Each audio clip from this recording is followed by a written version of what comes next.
Hello friends, कैसे हैं आप सब।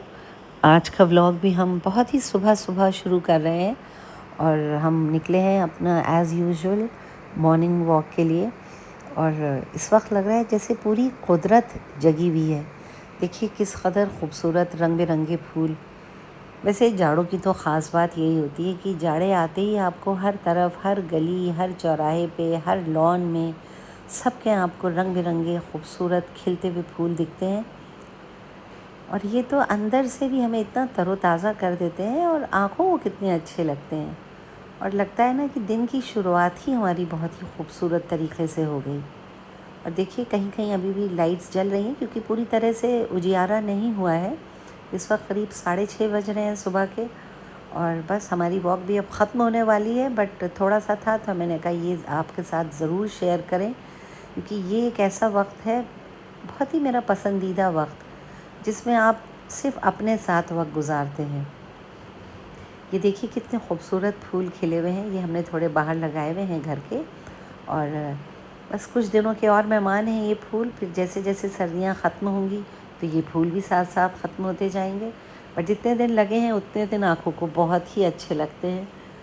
बस आते ही हमने कोको को भी बाहर निकाला। हमने कहा थोड़ी देर ये भी ज़रा अच्छा सा धुले साफ़ सुथरे मौसम का थोड़ा सा मज़ा ले लें, फिर हमारा भी दिन शुरू होगा और इनका भी। सर्दियों का मौसम हमें लगता है ज़्यादातर लोगों का पसंदीदा मौसम होता है।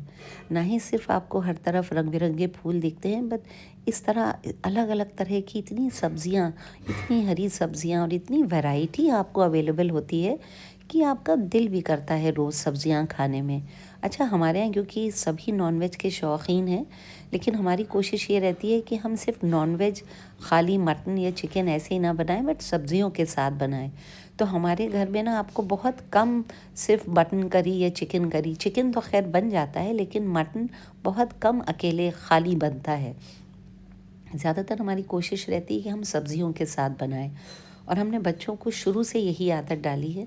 तो हमारे यहाँ बच्चे मटन में चुकंदर गोश्त, शलजम गोश्त हो गया, या जैसे साग हो गया।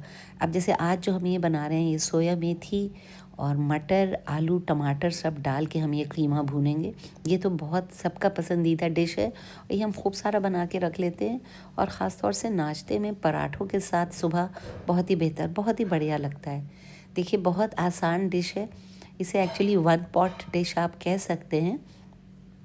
हमने इसको खूब सारे घी में प्याज, लाल कड़ी, खड़े गरम मसाले जैसे बड़ी इलायची, गोल मिर्च, लौंग, तेज़पत्ता डाला तेल में। और जब वो चटक जाता है तो ये करीब 1.25 किलो 750 ग्राम्स के करीब मटन था। तो 3 बड़ी प्याज काट के लाल करी। जैसे ही प्याज लाल हुई उसमें हमने कीमा डाल के भून लिया, तब तक जब तक कीमे का रंग नहीं बदल जाता। उसके बाद 1 बड़ा टेबल स्पून लहसुन अदरक का डाला। फिर हमने मटर, मटर तो देखिए आजकल कौन शौक़ से नहीं खाता, खूब सारी मटर डाली इसमें दिल खोल के। मटर डाली, आलू डाले। फिर हमने इसमें करीब आधा किलो सोया मेथी, टमाटर, हरी मिर्च, ये सब डाल के इसको खूब भून लिया। और धीरे धीरे, क्योंकि सब्ज़ी अपना पानी छोड़ती है, ये देखिए हैं अभी तब तक भूनिए जब तक सब्ज़ी का पानी ना ख़त्म हो जाए। उतनी देर में ना आपका कीमा भी गल जाता है, खूब अच्छी तरह से भुन जाता है। आलू भी ऑलमोस्ट 3/4 तो गल ही जाते हैं। और तब तक इसको ना बीच बीच में आप चाहें तो थोड़ा ढक भी दें इसे। और सिर्फ खड़े गरम मसाले हैं, हरी मिर्च है ना, इसमें हल्दी है ना, धनिया है ना, लाल मिर्च है। बस नमक, अदरक, लहसुन, हरी मिर्च और सारे खड़े गरम मसाले, वही ज़ीरा, गोल मिर्च, लौंग, बड़ी इलायची। और भूनते रहिए, खूब भूनिए, कम से कम 30-35 से 40 मिनट भूनता है। देखिए आलू भी गल गए और मसाला खूब अच्छी तरह से कीमा भुन गया। इसमें आप डालिए खूब सारा हरा धनिया और आपका ये कीमा, आलू, मटर, सोया मेथी की डिश तैयार। और ठंड तो हमारे कोको को भी बहुत लगने लगी है। ये जो इनका कैट ट्री है, गर्मियों को ये कम ही इस्तेमाल करते हैं इसको, और जाड़ों में तो ये इसमें से निकलते ही नहीं हैं। शायद इनको खूब कोज़ी कोज़ी लगता है। और ये है भी थिक वेलवेट का बना हुआ।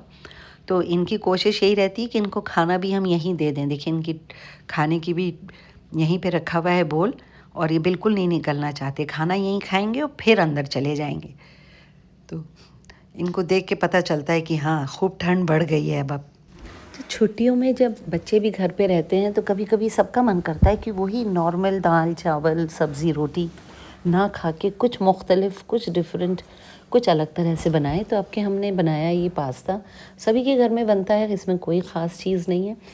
बट बनाया इसको हमने वाइट सॉस के साथ, वही मैदा और दूध, और इसमें खूब सारी सब्ज़ियाँ डाली, ब्रोकली, बेल पेपर, गाजर और कॉर्न वगैरह। लेकिन ये जो मैंने तरीका आपको दिखा रही हूँ, ये जो ऊपर से हम लगा रहे हैं ये स्क्वायर्स काट के, ये है हमारा पफ पेस्ट्री शीट्स। बहुत बढ़िया है ये। फ्रोज़न पफ पेस्ट्री शीट्स तो बहुत आराम से बाज़ार में मिलती हैं।